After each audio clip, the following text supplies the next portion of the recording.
All right, everyone, we have to talk about the Rasmussen poll that came out 2 days ago showing Trump at 50% approval. Now, this is not the first time that a poll has broken with the pack and showed him, demonstrably, reasonably above the rest of polling. The average is somewhere in the mid-40s. If you're not counting the obviously fake polls like a CNN poll or a Fox News poll, sometimes they show him higher, by the way.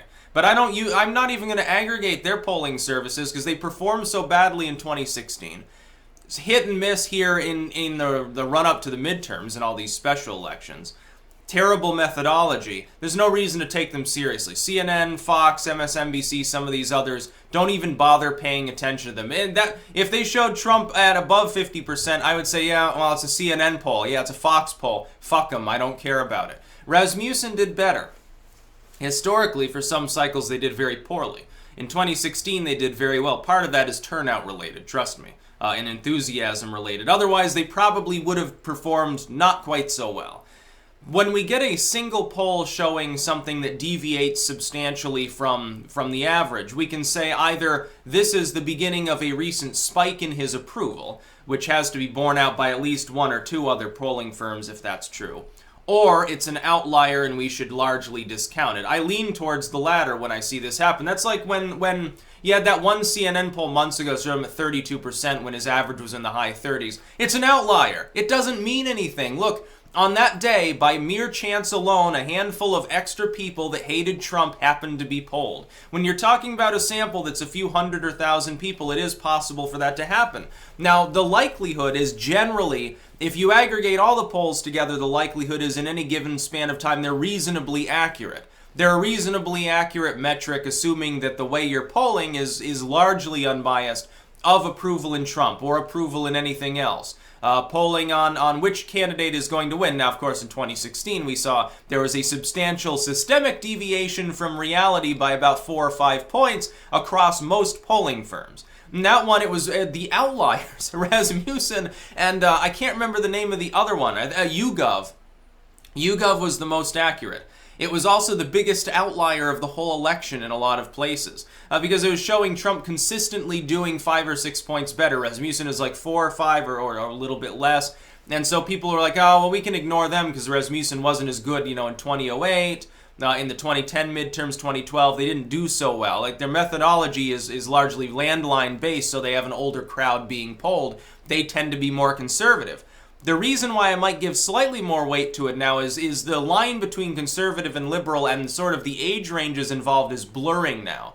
Because of the paradigm shift we're under, the polling methodologies that worked before obviously aren't doing as well. And I think YouGov is web-based, which is disproportionately going to be younger. And Rasmussen is older voters because it's landline-based, at least it was. If you combine those two and both of them show Trump doing better than the rest of the polls, that maybe it could be a statement on Gen Z being like the oldest boomers in the silent generation. Who knows? Regardless, though, take it with a grain of salt. When Trump comes out and then brags about it, yes, the poll shows you at 50% approval. It's not the only polling firm and not the only poll that showed that throughout time. And it is true. One thing we can tell for certain, his approval is rising right now. Probably because of the economy, a combination of jobs, wages rising for certain workers, certain types of employ coming back, middle class, sort of the factory jobs in middle America. Some of that's beginning to seep back. It's up in the air how much Trump has really affected that.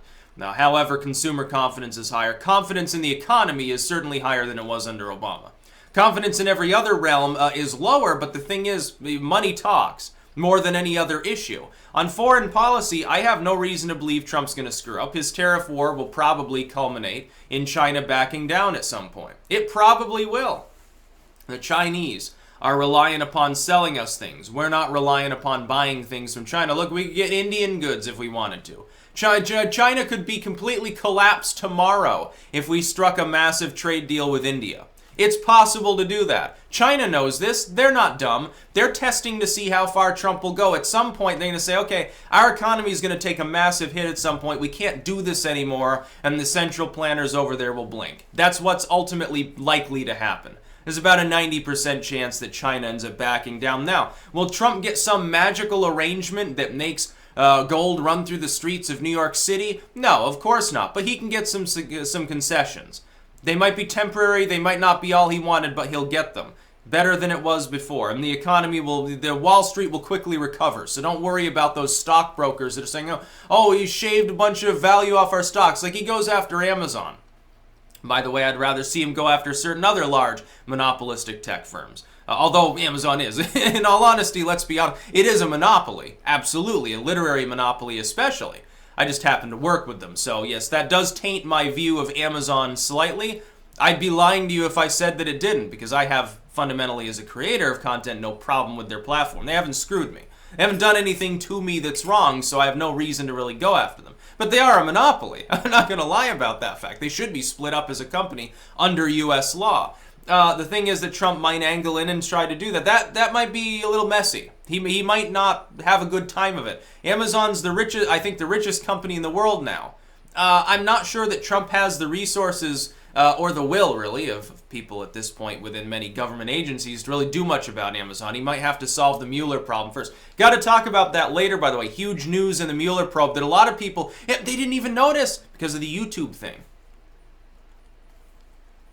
Half of you probably didn't even hear what the legacy media had to come out and say regarding the Mueller probe, and they tried to bury it on page 2 so people on the left won't lose hope that Trump's going to get impeached even though he's not. No, it's going to be great. Yeah, you're going to love that video. I'm going to be laughing quite a bit probably.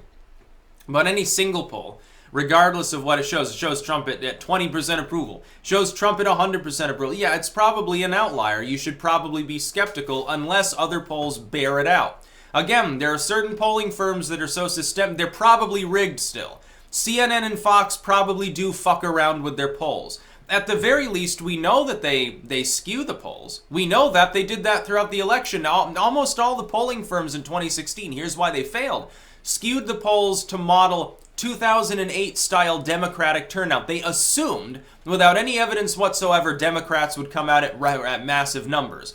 That only ended up being true in California. Therefore, it didn't matter. So technically, they were right. They were just wrong. They just didn't understand that states, there's such a thing as an electoral college, and states are separate from one another. There are borders between them. It's not just one national vote. That kind of matters. You know, there's a correlation between you won the popular vote and you won the electoral vote, but this time, those two were wildly different counts. I question this poll, as I'm going to question any other, but Trump should look forward to the fact that he is growing in popularity. Some of the weaker outrage bus followers have begun to get off the outrage bus and realize, hey, we're still here. A nuclear war hasn't erupted. Hey, we're still here. The economy, Krugman was wrong. We're not in another Great Depression, even though they try to talk a big game about the stock market having a bad day. Okay, who cares? Stock market, that's not Main Street. I look out the window, the stock market falls 700 points. What happened outside? Didn't have any effect upon the wider life of the average American. And it never will. It's not going to do anything, dude. Economic confidence is still at a massive high. The tax rate has been slashed. And now businesses are going to start to invest more because they're looking forward to next year's taxes and say, oh, a lot of those taxes we're not going to have to pay. We better hire some more people and things will be cheaper and more efficient. And when they grow, when U.S. goods get a little cheaper and more efficient, when U.S. industry revs back up to some extent, then you'll really see what economic growth means. Yeah, 3% is achievable, according to Trump. I happen to concur with his speculation there. And China, meanwhile, eventually they're going to have to come to the table. We are their largest trade partner. They're not ours. To us, we can get stuff from Mexico, India, Thailand. We can make it domestically. We can get it from all over the world. They can't do. How many people do you think want to buy their goods? Nobody else can buy enough of them to actually, it would cause other countries to go completely bankrupt if a bunch of other countries switch to using China. China's got a problem of the expectation of rising wages too. It has a middle class now that it has to take care of. Those people don't want to be paid 2 cents an hour to assemble things on an assembly line. That includes something, they're going to have a problem where eventually people are going to feel entitled to intergenerationally.